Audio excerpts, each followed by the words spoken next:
Hi everyone, Harry here to talk about Gaetz Gone. Okay, I've written of late and I think said on these things that one could see the writing on the wall, and I think you could, because to my mind, the ethics committee stuff, which had investigations into a lot of sexual conduct, alleged sexual conduct, and other kinds of episodes involving Gaetz, I thought was really going to be the least of it, that really the whole game had to be Gaetz avoiding any kind of background investigation. And he tried to do that generally with this ham-handed argument. Oh, they didn't charge me. So do you think Merrick Garland is involved in a cover-up? And of course, that's a really asinine defense. The reasons are many that the Department of Justice might decide, I don't think we should charge him, and maybe we have trouble proving beyond a reasonable doubt, that don't at all go to whether or not he did the things he was accused of. But just to talk about the things he was accused of, it has, maybe for sort of prurient reasons, the dominant theme in the media has been, his possible sexual liaisons with a bunch of women, at least one of whom was alleged to be, and seems pretty clear was, underage. And that really mattered for the feds because it gave rise to a particular federal crime. All the other stuff could very possibly be criminal, but not federal crimes. All right, but we were having a couple things happening at once. First, there was the trickle that I think anyone who knows the ways of Washington would know would turn into a cascade of details leaking out from the ethics committee report. First, we had a well-publicized hacking of confidential documents there. We don't know who the hacker is, don't know what was going to happen with it. But the fact that the media knows that hacking has occurred means there's someone out there with the goods on Gaetz. And so that part was going to be a problem. Then details have been trickling out that just really make it clear we're not talking just about a sort of nasty, arguing misogynistic kind of frat lifestyle. We're talking about prostitution. There seems to be very strong allegations that Gaetz, and remember, he was with his buddy Joel Greenberg. This was their whole kind of, weekend routine. Some people play golf. He had got women to go with him to exotic places and have lobster dinners and have sex with drugs with him. So we have a paper trail, including Venmo payments. Apparently, two women paid $10,000. It's said partially for sex.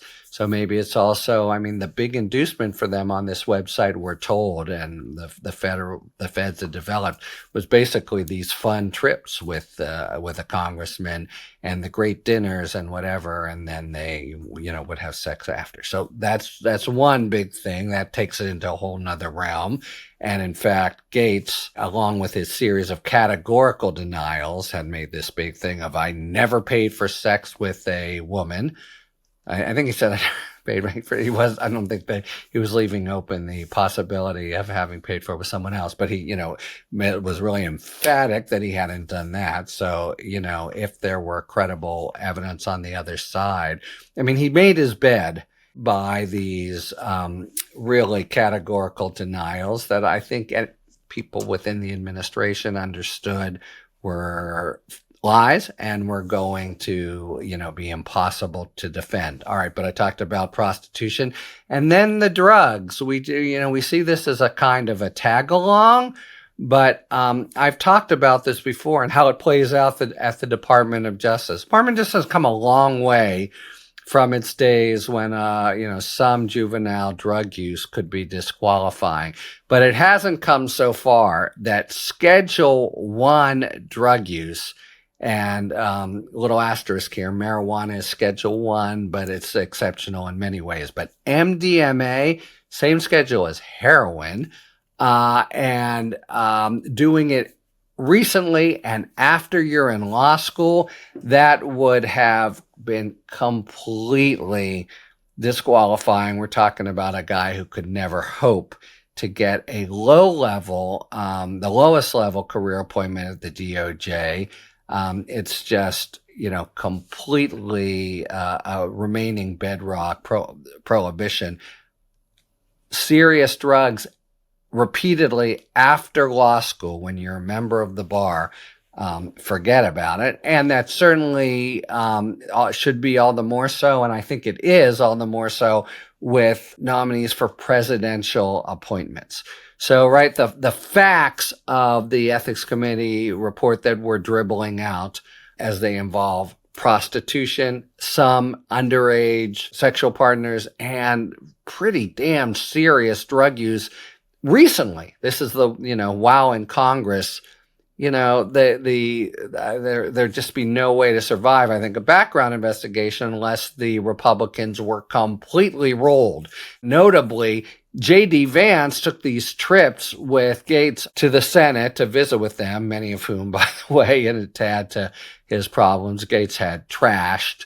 It's just his totally offensive, obnoxious, and to me, kind of immature frat boy kind of conduct. And obviously there hadn't made any inroads, but the inroads they would have had to make, and this is where I really want to emphasize, anybody with any foresight within the administration and the Senate would see this. It wouldn't be enough just to say, oh, don't do the Ethics Committee report. It wouldn't be enough just to say, Gaetz, he's a good guy. Here he is. Talk to him about baseball. They would have had to put off the background investigation and the normal advice and consent procedure of the Senate. And that is, the Senate is hugely cowed that probably 40 plus members were ready to do even that, basically just lie down flat and let Trump drive over them, back up and drive over them again. But there are enough institutional voices there to say the minimum point, which is we need to advise and consent. And to do that, we need materials. And that means a background investigation. Looking that prospect in the eye, I think, is what made Gaetz and the administration say, he's never going to make it. We've got to pull the plug. It leaves him in a pretty. He's not going to be in Congress now. He said he wouldn't be, and he's already resigned. To be a tricky legal question if he could get back anyway. But he's had a bruising couple weeks, and now he's out.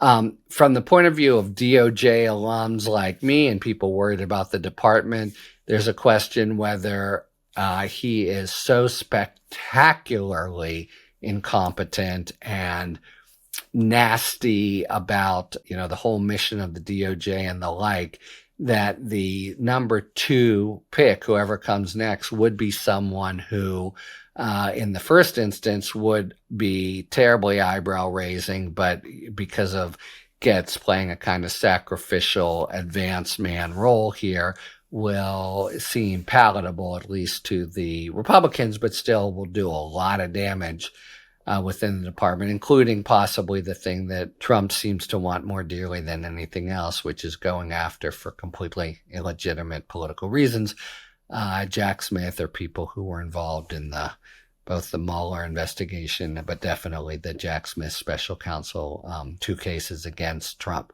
So in that sense, we're not out of the woods. But Gaetz is gone, and I, just want to give you my take on it, because it seemed like this is the way of Washington, sort of, but as of a half hour ago, they were still fighting. But I'd already said, he's not going to make it, writing's on the wall, and it's not that I have a crystal ball, but anyone who understands the process, would know that unless the Senate was really ready to just yield all constitutional authority, Gaetz was going to be put into an impossible position, not to mention things possibly coming out, really bruising questions from Democrats, and just, I don't know what kind of public credibility he has, but he has, set up the untenable situation for himself of saying all of these were lies. It's all been made up. And it's all political, and he's never paid for all these things. And so he was going to be, confirmed, as it were, as a, complete profligate liar, which, makes him in some ways perfect qualified to be the Attorney General of the Trump Department of Justice. But I digress. Anyway, bye-bye, Matt Gaetz, and, we'll see who comes in his wake. But just enough of Washington, the vestiges of some kind of checks and balance government remains that made a spectacularly both unqualified and, a closet, a room full of nothing but skeletons, make it impossible to get over the hump as much as Trump wanted him to. Talk to you later. Thanks for tuning in. If you enjoyed this video and other Talking Feds content, please take a second to like and subscribe. Talk to you later.